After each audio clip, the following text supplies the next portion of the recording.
नमस्ते साथियों, मैं स्नेहा स्वागत करती हूँ आपका शाश्वत पाठशाला पर। ब्लड। आज हम इस टॉपिक को कॉम्पिटिटिव एग्जाम के लिए पढ़ेंगे। तो बिल्कुल फैक्चुअल और थोड़ी सी डिस्क्रिप्टिव क्लास होने वाली है। ये तरल संयोजी ऊतक है। तीनों ही शब्दों को हम अलग अलग समझते हैं। तरल मतलब ये लिक्विडिफाई है, ये बहने वाले नेचर का है, कुछ कुछ पानी जैसा है, मतलब लिक्विड है। इसके बाद मैंने बोला संयोजी। संयोजी का मतलब है कनेक्ट करने वाला।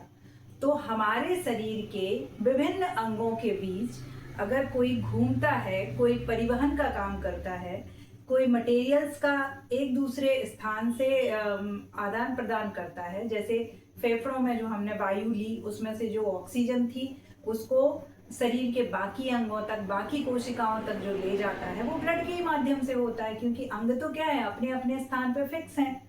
अब उनके बीच में अगर कोई ट्रांसपोर्टेशन हो रहा है, मटेरियल्स का परिवहन हो रहा है, तो किसके द्वारा हो रहा है? ब्लड के द्वारा हो रहा है।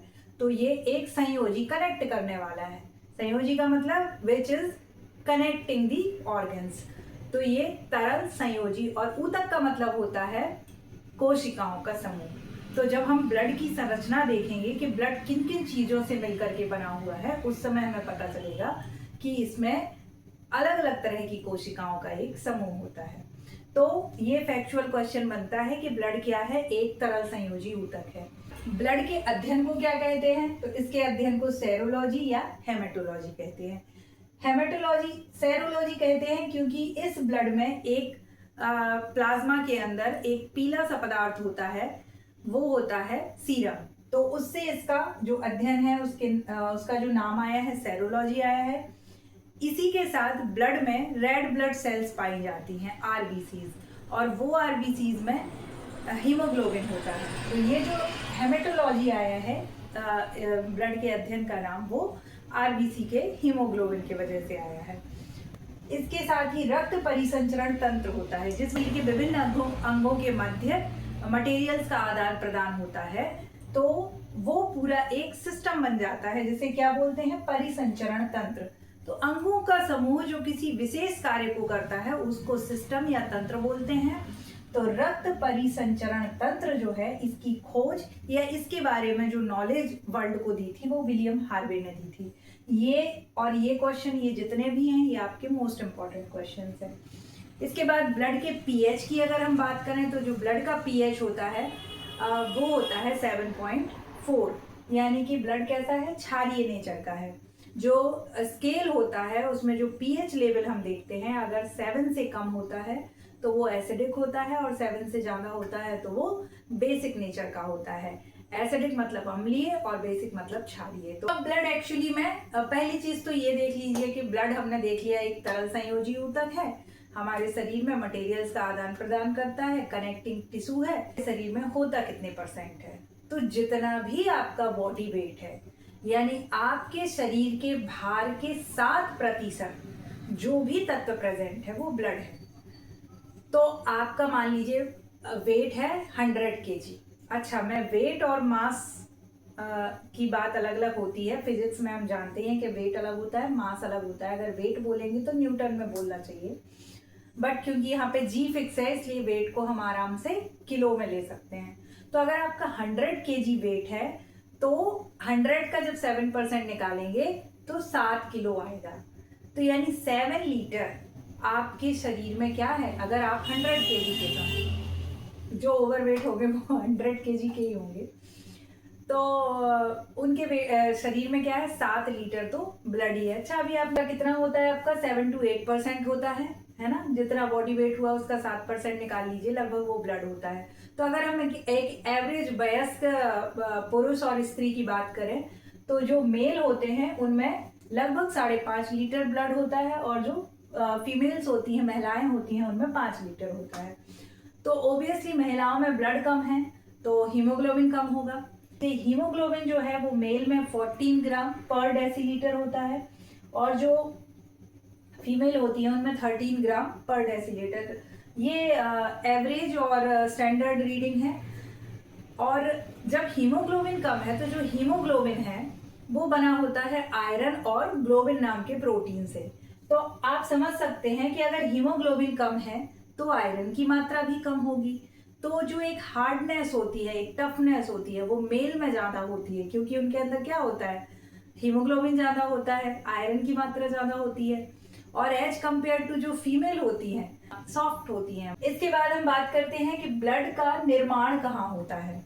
तो जो रक्त है उसका निर्माण अगर भ्रूण है, यानी बच्चा कहाँ 9 महीने तक जब माँ के पेट में रहता है उस समय तक उसको भ्रूण बोलते हैं।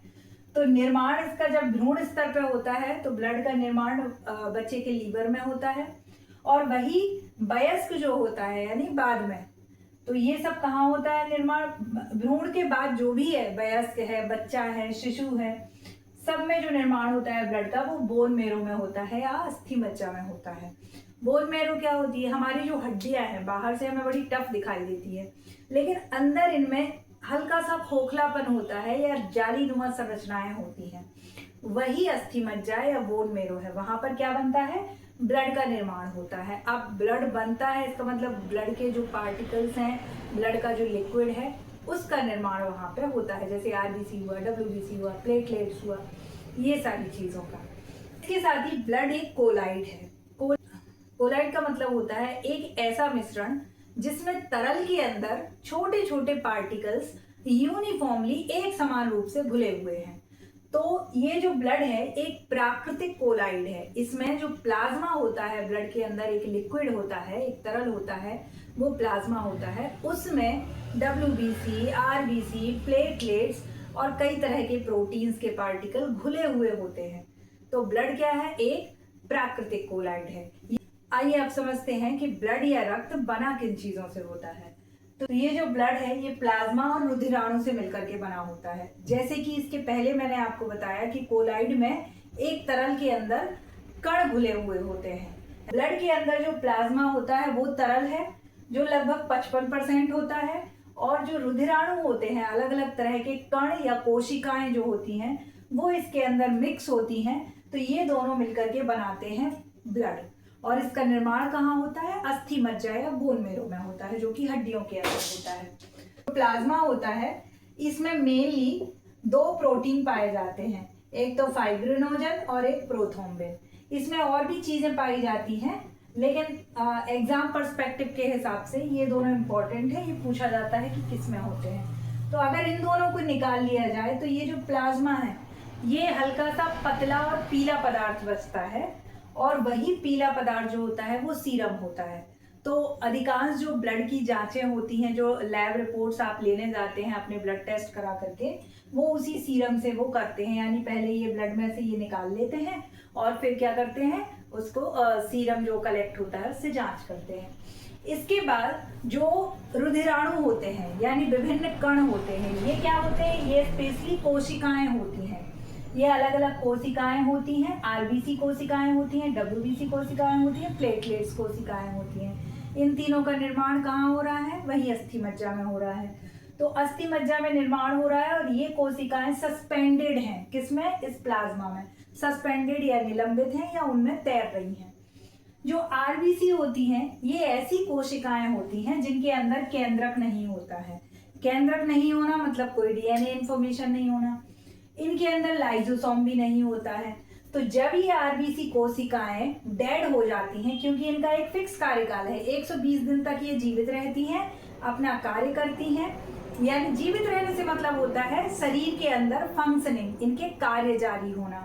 तो 120 दिन तक कार्यकाल होता है आरबीसी का, और 50 लाख लगभग इनकी संख्या होती है हमारे शरीर में।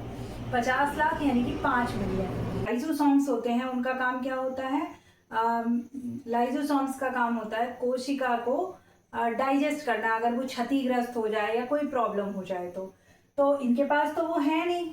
तो जब ये आरबीसी डेड हो जाती हैं तो हमारी उदर गुहा के अंदर जो स्प्लीन है या प्लीहा है, वहां जाकर के ये डाइजेस्ट हो जाती हैं या ये एंड हो जाती हैं। तो इसलिए स्प्लीन या प्लीहा को क्या बोलते हैं, आरबीसी का कब्रिस्तान या ग्रेवयार्ड बोलते हैं। फैक्चुअल क्वेश्चन है। इसके साथ ही जो एक्स्ट्रा ब्लड होता है, या हमारे शरीर में अगर पूछा जाए कि ब्लड स्टोर कहाँ होता है, तो वही स्प्लीन या प्लीहा में स्टोर होता है। अब आते हैं हम डब्ल्यूबीसी पर। डब्ल्यूबीसी को हमारे शरीर के सुरक्षा कर्मी, सैनिक या गार्ड बोलते हैं या सिपाही बोलते हैं। ये भी WBC भी एक तरह की कोशिकाएं ही हैं जो कहाँ पे सस्पेंडेड है, प्लाज्मा में सस्पेंडेड है। अब WBC को सैनिक या सिपाही क्यों कहते हैं? जब देश के बीच में युद्ध होता है, कोई हम पे आक्रमण करता है, तो जो सिपाही होते हैं वही सबसे पहले खड़े हो जाते हैं। तो जो WBC है, जब भी कोई वायरस या कोई बीमारी या कोई रोग हमारे शरीर पर आक्रमण होता है, किसी रोग का, किसी बीमारी का, तो ये WBC सबसे पहले एक्टिव हो जाते हैं और एक्टिव होकर के क्या करते हैं, उस रोग से हमारी सुरक्षा करते हैं। देखिए, WBC एक तरह की कोशिकाएं हैं, इनमें केंद्रक होता है, इनमें कुछ अन्य तत्व या अन्य पार्टिकल्स भी होते हैं, इनके कुछ और भाग भी होते हैं, आप ऐसे समझ लीजिए। तो एंटीबॉडी होता है, लिम्फोसाइट होता है जो टी सेल्स होते हैं, और मोनोसाइट्स होता है। तो एंटीबॉडी का काम क्या होता है कि जैसे ही कोई रोग शरीर में एंटर हुआ, कोई वायरस एंटर हुआ, जैसे मच्छर ने ही काट लिया मान लीजिए, तो जो एंटीबॉडी होती है वो सबसे पहले डिटेक्ट करता है कि भैया कुछ तो गड़बड़ी हो गई शरीर में, किसी ने तो आक्रमण कर दिया है, तो वो एंटीबॉडी है। इसके बाद जो किल करने का, वायरस को किल करने का जो काम होता है वो लिम्फोसाइट्स टी सेल्स के द्वारा होता है। और जो किल करने के बाद जो वेस्ट मटेरियल उस वायरस का हमारे शरीर में रह जाता है वो भी पॉइजनस है, अगर वो डाइजेस्ट नहीं किया जाएगा, तो वो काम करते हैं मोनोसाइट्स। तो जो मोनोसाइट्स होते हैं वो WBC में सबसे बड़े होते हैं साइज वाइज अगर देखा जाए तो। इसके बाद ये जो होते हैं RBC, ये 50 लाख होते हैं शरीर में, WBC लगभग 10,000 होते हैं। WBC का कार्यकाल कुछ घंटों से लेकर 4 दिन तक का हो सकता है। जो RBC है, इन्हीं के वजह से ब्लड का कलर कैसा होता है, रेड होता है, क्योंकि RBC में ही हीमोग्लोबिन उपस्थित होता है। हीमोग्लोबिन एक तत्व है, ये मिलकर के बना हुआ है आयरन और ग्लोबिन नाम के प्रोटीन से। आयरन तो हम जानते ही हैं, फेरस। तो आयरन और ग्लोबिन नाम के प्रोटीन से एक यौगिक बना है जिसका नाम है हीमोग्लोबिन, और आयरन की वजह से उसका रंग कैसा होता है, लाल होता है, और इसी वजह से जो RBCs होती हैं वो भी लाल रंग की होती हैं, इसीलिए इनको लाल रक्त कणिकाएं, रेड ब्लड सेल्स बोलते हैं। अच्छा, दूसरी चीज जो हीमोग्लोबिन होता है, जब हम सांस लेते हैं तो हमारे एल्वुलाई में, फेफड़ों के अंदर जो एल्वुलाई है, वहां से क्या हो रहा है, हमने ऑक्सीजन को फिल्टर कर लिया, तो वो ऑक्सीजन को पूरे शरीर में ब्लड के साथ कौन ले जाता है, हीमोग्लोबिन। हीमोग्लोबिन उस ऑक्सीजन के साथ एक बॉन्ड बना लेता है, दोस्ती कर लेता है, चलो भैया साथ में चलते हैं घूमने के लिए। घूमने के लिए नहीं, सारे जितने भी पार्ट्स हैं, जितने भी ऑर्गन्स हैं, सबको ऑक्सीजन सप्लाई करने के लिए, ताकि वो अपनी कोशिकाओं में ग्लूकोज का दहन कर सकें और क्या उत्पन्न कर सकें, ऊर्जा, ताकि मेरे जैसे लोग पढ़ा सकें, आपके जैसे लोग पढ़ सकें। तो चीज वही है कि जो हीमोग्लोबिन है वो क्या करता है, आपका बॉन्ड बनाता है ऑक्सीजन के साथ और पूरे शरीर में जो ऑक्सीजन है वो पहुंचाई जाती है। WBC का हम देख ही चुके हैं काम। ल्यूकोमिया जो होता है वो WBC की अधिकता से होता है। ल्यूकोमिया एक बीमारी है। और RBC की अगर और जो एनीमिया है वो रक्त की कमी होती है। रक्त की कमी जो बीमारी होती है वो एनीमिया कहलाती है, और उसमें हीमोग्लोबिन कम हो जाता है शरीर का। इसके बाद प्लेटलेट्स को बिम्बाणु बोलते हैं, और ये जो प्लेटलेट्स होती हैं लगभग 2 लाख होती हैं शरीर में। 7 दिन तक इनका कार्यकाल होता है और इनका काम होता है शरीर को शक्ति देना, ऊर्जा देना। तो जब डेंगू हो जाता है तो ये प्लेटलेट्स कैसी होने लगती हैं, कम होने लगती हैं शरीर की, और उस टाइम बहुत वीकनेस लगती है। और अलग से प्लेटलेट्स जो हैं, ये ऐसे बोलते हैं ना कि प्लेटलेट्स, इतनी प्लेटलेट्स चढ़ा दिए, ये कर दिया, तो वो प्लेटलेट्स एक्चुअल में ट्रांसफ़र करते हैं दूसरे का लेकर के, जो स्टोर्ड प्लेटलेट्स हैं बैंक के थ्रू जो हैं वो आपके बॉडी में डालते हैं वो प्लेटलेट्स। ये हो गया। इसके बाद हम ब्लड प्रेशर की बात कर लेते हैं। तो ब्लड प्रेशर का मतलब है रक्त द्वारा जो हमारी वेसल्स हैं, ब्लड वेसल्स हैं, नसें हैं जिनमें से खून बह रहा है, उन पर जो दबाव लगाया जा रहा है वो ब्लड प्रेशर है। तो स्टैंडर्ड ब्लड प्रेशर होना चाहिए 120/80।